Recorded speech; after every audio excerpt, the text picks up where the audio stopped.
네, 미국의 북한 전문 매체 38 노스가 풍계리 핵실험장에서 수소 폭탄이 터진 것 같다라는 핵실험 징후 포착됐다라고 보도했습니다. 자, 이 내용 얘기해 볼 텐데요. 풍계리 남쪽과 서쪽 갱도 주변에서 심상치 않은 움직임이 포착됐다. 이렇게 밝히고 있습니다. 대북 제재에도 아랑곳하지 않고 핵 개발에 더욱 박차를 가하고 있는 것 같습니다. 자, 김종국 시장님. 네. 자, 이 위성 사진을 보고 한번 설명을 해 주시죠. 이 안에서 물이 굉장히 많이 나온다라고 지적을 하고 있는데 어떤 의미입니까? 네, 그러니까 북한이 벌써 이거는 이제 6차 핵실험 직전에 바로 직전 모습이거든요. 사진이죠. 그러니까 5번 핵실험 때문에 그 화강암 안반에 균열이 가서 네. 이 비가 우수가 스며들어서 안쪽에 굉장히 물이 많이 찼다. 그래서 네. 새로운 핵실험을 위해서는 이제 배수를 해야 된다. 그래서 지금 배수를 하고 있는데 원래는 핵실험장에는 이렇게 빗물이 스며들면 안 됩니다. 그런데 네. 지금 스며들기 때문에 비록 공기 중에는 방사능 물질이 이렇게 많이 이렇게 확산되지 않았지만은 저 물이 내려가는 길주 시내는 주민들이 상당한 고통을 겪을 겁니다. 네, 그렇군요. 그리고 이 38노스가 또 새로운 분석을 했는데 이 폭발력이었습니다. 이 핵실험의 폭발력을 지금까지 알려졌던 강도보다 조금 더 커졌다, 세졌다라고 했는데 그 근거로요. 포괄적 핵실험 금지 기구 CTBTO 그리고 노르웨이 지진연구소 이 두 곳에서 측정한 이 지진 강도를 가지고 근거로 이 얘기를 하고 있습니다. 그러니까 기존에는 5.8, 진도 5.8의 지진이었다라고 알려져 있었는데 새로 이 두 기관에서 측정한 수치는 6.1로 더 높아졌습니다. 따라서 폭발력이 과거에는 기존에는 120킬로톤으로 추정을 했지만 더 2배가 넘는 250킬로톤으로 38노스 측은 분석을 하고 있습니다. 자, 이 두 기구 어떤 곳입니까? 좀 신뢰도 있는 조사 네, 기관인가요? 네, 지금 핵실험과 관련해서는 네. 세계 최고의 고지를 가진 게 아하. 바로 CTBTO입니다. 네. 포괄적 핵실험 금지기구라 그러는데 저기서 내린 결론에 대해서 네. 일본도 수긍을 하고 일본도 인공지진 규모를 6.1로 환산을 해서 네. 일본은 160kH로 계산을 했습니다만 네. 현재 38노스는 CTBTO에서 6.1이라 그러니까 네. 거기에 맞춰서 250kT라고 이제 계산한 겁니다. 그렇군요. 지금 이 표를 보시면요. 우리나라가 추정을 했을 때는 50킬로톤으로 추정을 했었습니다. 그리고 일본은 그보다 3배 이상 강력한 160킬로톤으로 추정을 했었는데 자, 38노스 미국의 북한 전문 매체인데 여기서 신뢰성 굉장히 높은 그런 기구에서 측정한 지진 강도를 가지고 기존에 알려졌던 것보다 더 강한 강도의 폭발력이 측정됐다 추정을 하고 있습니다. 그렇죠. 38노스는 이제 CTBTO의 6.1 지진 강도만 가지고 계산한 게 아니고 네. 인공위성으로 찍은 만탑산 일대에 네. 토사가 붕괴된 문제, 그다음에 그다음에 북한이 지난번에 발표했던 산이 움직이는 진동하는 그런 네네. 사진들 이런 걸 종합적으로 평가를 해서 250kT라고 결론 내린 것 같습니다. 그렇군요.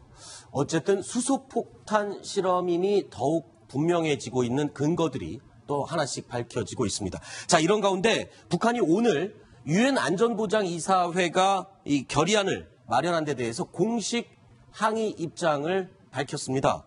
자, 한대성 북한 제네바 대표부 대사의 말을 직접 들어보시겠습니다. My delegation condemns in the strongest terms and categorically rejects the latest illegal and unlawful UN Security Council resolution. The forthcoming measures by DPRK will make the U.S. suffer the greatest pain it's never experienced in its history.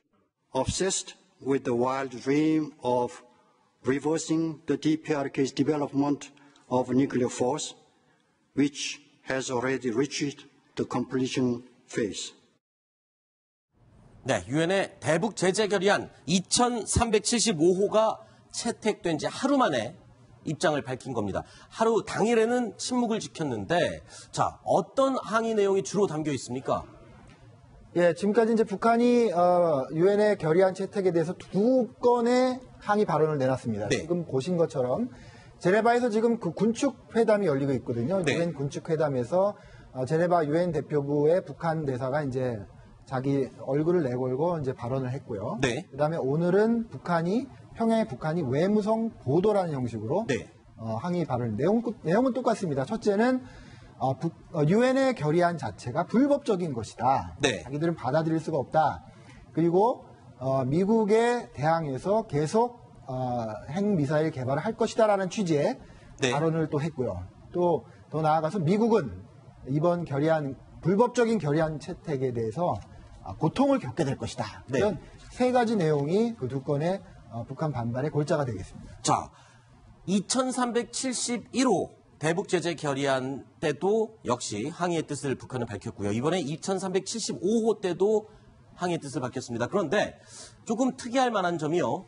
이전에 2371호 채택 당시보다 이번에 외무성 보도 내용, 그러니까 좀 강도가 약해졌어요. 그러니까 이때는 더 강력하고 거센 말로 항의를 했었는데 조금 말투와 표현이 수위가 낮아지지 않았나?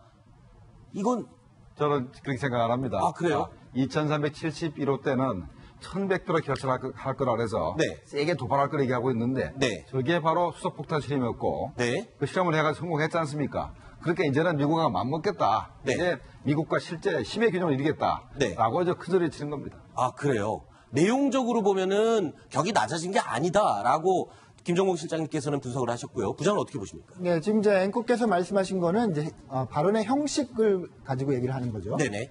그 당시 8월 5일입니다. 8월 5일에 채택된 그 결의안에 대해서는 북한이 공화국 정부 성명이라는 걸 그렇죠. 했거든요. 정부라 그러면은 뭐 외무성 뭐 여러 가지 다 합한 거 아니겠어요? 정부의 성명의 이름으로 이제 낸 거고. 네. 북한이 여러 가지 그 남한 그리고 세계에 메시지를 내는데 굉장히 다양한 차원이 있습니다. 네. 기관에 따라서 비중이 다르고요. 그 아하. 기관 안에서도 또 성명일 수도 있고 그 기관의 대변인이 나올 수도 있고 그 기관의 대변인이 조선중앙통신 기자와 문답을 할 수도 있고 뭐 여러 가지가 있는데 그런 형식만 놓고 본다면 네. 오늘 외무성 보도는 그 전에 공화국 정부 성명보다는 굉장히 낮은 거죠. 네. 그래서 그러니까- 통일부 대변인이 오늘 직접 그런 형식만 놓고 본다면 북한의 네. 반응이 그때보다는 낮아진 것이다. 이렇게 네. 공식적으로 브리핑을 했습니다. 그렇군요. 그러니까 이 항의 성명을 내는 그 형식 자체가 공화국 정부 성명이냐 아니면 외무성 보도 형식이냐. 그러니까 형식에 있어서는 좀 격이 낮아진 건 맞고요. 예. 네, 그러니까 제가 볼 때는 외무성 보도로 끝날 게 아니고 네. 그러면 제대로 된 북한의 그 비난 성명이 나올 가능성이 있다는 것을 바로 시사하는 겁니다. 아하, 그러니까 그렇군요. 지난번 제재보다도 이번 제재가 훨씬 더 강력하고 그렇죠. 북한이 견디기 힘들 정도이기 때문에 네. 분명히 뭐 노동당 차원이든가 네. 아니면 뭐 북한의 국무위원회라 그래서 정부 전체를 대표하는 게 있습니다. 네. 국무위원회 성명이 나오든가 아마 굉장히 큰 성명이 하나 나올 가능성이 있습니다. 네.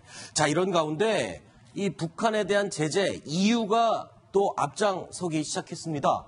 자, EU 측이요. 안보리 결정을 보완하고 북한의 최대 규모의 압박을 가하기 위한 추가 제재안을 내놓겠다. 그러니까 유럽 연합 EU에서도 독자적인 제재 방안을 내놓겠다. 이렇게 이해를 하면 되나? 트럼프 대통령도 어제 유엔 제재안이 나온 것에서 대해서 아주 작은 것이다. 이건 출발에 불과하다. 이렇게 평가를 했잖아요. 네. 유럽연합 측도 안보리를 보완하고 독자적인 제재안을 마련할 것이다. 아마도 유럽연합에 지금 북한 근로자들, 북한의 파견 근로자들이 엄청 많이 나가 있습니다. 네. 김정은의 외화벌이를 위해서 오로지 나가 있는 것인데 폴란드라든가 몰타, 사실 저희도 작년 정치부에서 이런 부분들 저희가 많이 소개를 해드렸거든요. 네.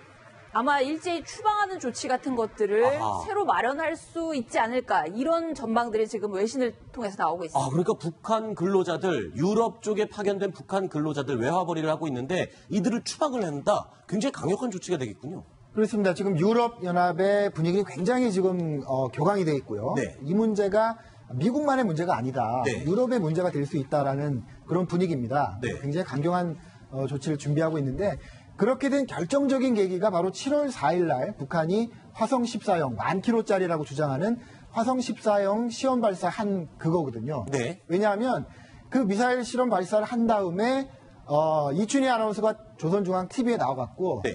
이제 우리는 세계 어디로든 미사일을 쏠 수가 그렇죠. 있다 이렇게 얘기를 했어요. 그렇죠. 1000km짜리를 성공해놓고 홍보하면서 세계 어디로든 하니까 유럽이 겁을 먹은 게 아니라 충격을 그러면 받았겠죠. 세계 어디로든이면 어디야? 미국이 아니면 어디야? 어디로 쏘겠습니까? 방향만 반대편에 돌리면 유럽으로 가죠. 유럽밖에 없거든요. 네. 그래서 유럽이 이 문제를 미국한테 맡겨둘 게 아니다. 이거 네. 우리가 언젠가 북한하고 사이가 틀어지면 우리를 공격한다고 위협할 수도 있겠다라는 경각심을 가진 결과입니다. 실제로 최근에 유럽 EU 측에서는 이렇게 얘기했죠. 우리가 LA보다 훨씬 가깝다. 그러니까 유럽이 느끼는 공포감도 적지 않은 것 같습니다. 그렇죠? 네, 그렇습니다. 그래서 유럽에서는 유엔 제재 결의안 말고도 EU 차원의 독자적인 제재 결의안을 이제 준비하고 있는데 네. 요번에 2375회는 노동자의 신규 고용을 이렇게 금지하는 건데 EU 차원에서는 아마도 북한 노동자 고용 전체를 금지할 가능성이 있고 그다음에 김정은이의 여행 금지, 그다음에 계좌 동결 뭐 이런 것까지 들어갈 가능성이 있기 때문에 네. 뭐 물론 김정은 이름으로 된 계좌가 없기 때문에 네. 선언적인 그런 효과밖에 없겠지만은 그렇군요. 그래도 김정은한테는 상당한 타격이 갈 거로 생각이 됩니다. 자, 유엔의 대북 제재, 강력한 대북 제재뿐만 아니라 EU 측에서는 독자적인 제재까지 준비를 하고 있는 이런 상황. 그런데요, 김정은은 요즘 최근 들어서 민생 행보를 나서는 등 좀 편안한 모습을 일부러 보이는 것 같은 모습을 보이고 있습니다. 네, 고도로 계획된 저것도 홍보 전략이라고 볼 수 있겠죠. 네. 일단 작년 1월 6일 날 4차 핵실험을 하고 지금까지 계속 되지 않습니까? 네. 미사일 발사에 핵실험을 벌써 3번이나 했고 그 현장을 모두 김정은이 갔다는 거 아니겠어요? 네. 근데 아버지 김정일만 해도 군대만 간 게 아니었습니다. 네. 공장 시찰도 하고 경제 현장도 가고 여러 가지 다양하게 이렇게 현지 지도를 했는데 아들 김정은은 뭐 최근 2년 사이엔 그저 그냥 군사 관련된 군사 놀이에 빠져 있는 그런 이미지가 돼버렸거든요. 네. 그러니까 아마 좀 밸런스를 맞출 필요가 있지 않겠느냐라고 생각한 것 같기도 하고 네. 그런 것들을 바로 외부 언론들이 지적을 했습니다. 네. 김정은은 도대체 나라 경제는 생각도 안 하고 저 미사일 발사장, 핵실험장만 다닌다라고 지적을 하니까 거기에 좀 대응하는 측면도 있는 것 같습니다. 그렇군요. 그리고 또요, 오늘 일본의 아사히 신문이 이런 보도를 내놨습니다. 김정은이 이 유엔 제재안이 통과된 이후에 한국, 미국, 일본을 향해서 이 사이버 공격을 준비해라라고 지시했다. 이런 내용을 보도를 했는데 글쎄요, 현실적으로 가능한 일일까요, 김정은 시장님? 그래요? 북한이 현재 누가 했는지 모르게 네. 할 수 있는 가장 좋은 게 바로 사이버 공격인데 우리는 벌써 여러 번 당했지 않습니까? 그렇죠. 디도스 공격도 하고 은행 시스템도 마비시키고 그다음에 원자력 발전소 자료도 절취나가고 그랬지 않습니까? 네. 그다음에 이제 문제는 아까 우리가 제네바 주재 북한 대사가 뭐랬습니까? 북한에 미국에 엄청난 고통을 주겠다 그랬지 않습니까? 그렇죠. 현재 미국이 고통을 겪을 수 있는 게 뭡니까? 제가 볼 때는 미국의 철도 시스템 들어가든가 네. 항공 시스템 들어가가지고 아마 시스템을 마비시키는 그런 사이버 공격을 할 가능성이 있기 때문에 아마 미국이나 일본은 좀 긴장이 될 겁니다. 우리는 이제 나름대로 그래도 방어를 하려고 했기 때문에 방어를 하려고 많은 준비를 하고 있지만 일본이나 미국은 그런 준비가 안 돼 있을 겁니다. 그렇군요.